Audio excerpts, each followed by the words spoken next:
Hello আর নমস্কার বন্ধুরা, freaking মানি YouTube চ্যানেলে আবারও তোমাদের ওয়েলকাম জানাচ্ছি। বন্ধুরা, যদি তোমরাও এই ধরনের লাল টকটকে হেডশট ডিজায়ার ইগল দিয়ে মারতে চাও, তাও প্রতিটা গুলিতেই, তাহলে কিন্তু ভিডিওটাকে ধৈর্য সহকারে একদম শেষ পর্যন্ত দেখবে। তোমরা যখনই ডিজায়ার ইগল দিয়ে হেডশট মারতে যাও, তখন প্রধানত দুইটি সমস্যার মুখে পড়ো। প্রথমটা, যখন তোমরা গুলি করবে, হয়তো গুলিটা মাথার উপর দিক দিয়ে বারবার যাচ্ছে বেশি ড্র্যাগ করার জন্য, আর অথবা তোমরা যখন বারবার এত কষ্ট করে ড্র্যাগ করো, বারবার বডি শটই লাগে, যেটা 67 ড্যামেজ বা 90 ড্যামেজ হয়ে থাকে। তো এত চেষ্টা করার পরেও তোমাদের কোচিতে একটাই হেডশট লাগে।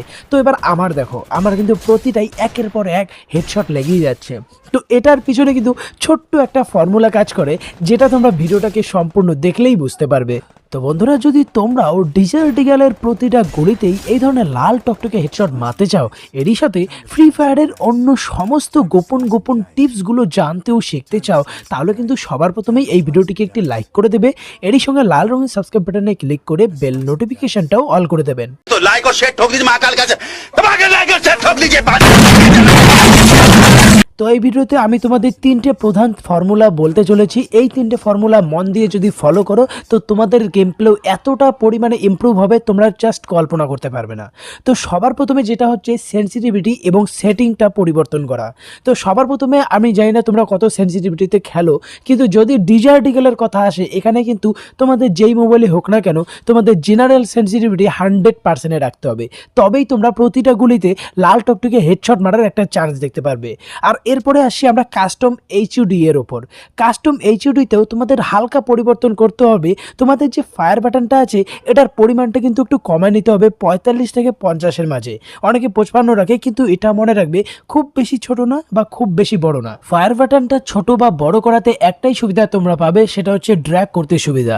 যদি ফায়ার বাটনটা সাইজটা বড় হয়, সেক্ষেত্রে তোমরা কম জায়গা পাবে ড্র্যাগ করার জন্য, আর ফায়ার বাটনের সাইজটা ছোট হলে তোমরা স্ক্রিনে একটু বেশি জায়গা পাবে ড্র্যাগ করার জন্য।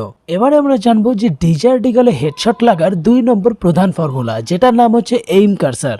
মানে তোমরা যখন ফায়ার করো, তখন তোমাদের মধ্যে অনেকে হয়তো লক্ষ্যই করো না যে তোমাদের এইমটা অ্যাকচুয়ালি কোথায় আসে। এনিমির বডি দেখে ডাইরেক্টলি ড্র্যাগ করে দাও, কিন্তু এই প্রসেসে কিন্তু বেশিরভাগ তোমাদের বডিতে লাগবে বা মাথার উপর দিক দিয়ে চলে যাবে। পারফেক্টলি প্রতিটা গুলিতে ডিজায়ার ইগলের হেডশট তোমরা মারতে পারবে না। তো এটার জন্য সবার প্রথমে তোমাদের এইমটা লক্ষ্য করতে হবে। এটা প্র্যাকটিসের উপরে আসবে। যখন তোমরা ফায়ার করবে, ম্যাক্সিমাম চেষ্টা করবে তোমাদের যে এইমটা থাকবে, সেই এইমটা বুক থেকে মাথার মধ্যে লাগার। যদি মাথার মধ্যে থাকে, তাহলে কিন্তু হালকা একদম লিটল বিট যদি ড্র্যাগ করো, তাহলেই হেডশট লেগে যাবে। তবে একটা গুরুত্বপূর্ণ কথা মনে রাখবে, তোমরা যখন ডিজায়ার ইগল দিয়ে ফায়ার করতে যাবে বা হেডশট মারতে যাবে, এটা একদম মেক শিওর হয়ে নেবে যে তোমাদের যে এইমটা আছে, সেটা যেন বুক থেকে গলা বা মাথার মাঝখানেই থাকে। যদি তার এপাশ ওপাশ হয়, তাহলে কিন্তু অসুবিধা বা বডি ড্যামেজ বা মাথার উপর দিক দিয়ে যেতে পারে। তো বন্ধুরা, এবারে আমরা জানবো যে ডিজায়ার ইগলের 3 নম্বর ফর্মুলা, যেটা কিন্তু সব থেকে প্রধান ফর্মুলা। যত বড় প্লেয়ার আসুক না কেন, এই ফর্মুলা ছাড়া তারা কোনোদিনও হেডশট মারতে পারে না। আর এই ফর্মুলায় হালকা মাত্র ভুল হলেও সেটা বডি ড্যামেজ বা মাথার উপর দিক দিয়ে চলে যায়। তো কি সেই ফর্মুলা? সেটার নাম হচ্ছে মুভমেন্ট স্পিড। তোমরা ভালো করে লক্ষ্য করবে, যারা কিন্তু হেডশট মারে, তারা একটু দূরে থাকে, এবং তারা একটু হালকা স্লো মুভমেন্ট করে। আর যখন কেউ হেডশট মারে, তখন দেখবে তারা কিন্তু দাঁড়িয়ে হেডশট মারে। তো এটাই হচ্ছে মেন প্রসিডিওর। একটা কথা মনে রাখবে, যে এনিমি দৌড়াচ্ছে, ডিজায়ার ইগলের মানে হালকা ড্র্যাগ করলাম হেডশট, এটা কিন্তু সম্ভব না। যদি এইভাবে হালকা ড্র্যাগ করলে সব সময় যদি হেডশটে লাগতো না, তাহলে কেউ কোনোদিন ফ্রি ফায়ার খেলতো না বা অন্য কোনো বন্ধুকে নিত না, শুধু ডিজায়ার ইগলে নিত। তো এটা কিন্তু তখনই কাজ করে যখন এনিমিটার মুভমেন্টটা স্থির আসে, মানে সে মুভমেন্ট করতেছে না, দৌড়াদৌড়ি করতেছে না, দাঁড়িয়ে থেকে ফায়ার করছে। ওই সময় কিন্তু ডিজায়ার ইগলের পারফেক্ট একটা হেডশট লাগে।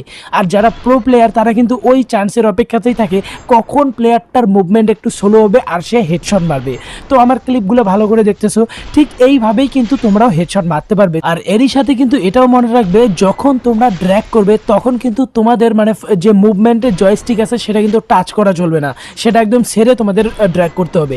এমনি নর্মালি এদিক ওদিক ঘোরাঘুরি করবে তোমরা পজিশন নেওয়ার জন্য, কিন্তু যখন ড্র্যাগ করবে বা ফায়ার করবে, তখন কিন্তু তোমাদের মুভমেন্ট একদম জিরো হতে হবে এবং তোমাদের তোমাদের ওই যে জয়স্টিকটা ওই জায়গায় টাচই করতে হবে না, শুধু তোমরা ড্র্যাগ করবে, ড্র্যাগ করলে তারপর আবার মুভমেন্ট করো, কিন্তু ফায়ার করার সময় কোনো ধরনের মুভমেন্ট চলবে না। তো বন্ধুরা আজকের এই ভিডিও এই পর্যন্ত। যদি তোমাদের কোনো টিপস জানার থাকে সেক্ষেত্রে তোমরা কমেন্ট করে আমাকে জানাতে পারো। ভিডিওটি ভালো লাগলে অবশ্যই লাইক শেয়ার সাবস্ক্রাইব করে নেবেন। আবার দেখা হচ্ছে নতুন কোনো ভিডিওতে নতুন কোনো টপিকের সাথে, ততক্ষণ পর্যন্ত সঙ্গে থাকবেন। तो लाइक और शेयर ठोक दीजिए महाकाल का दबा के लाइक और शेयर ठोक दीजिए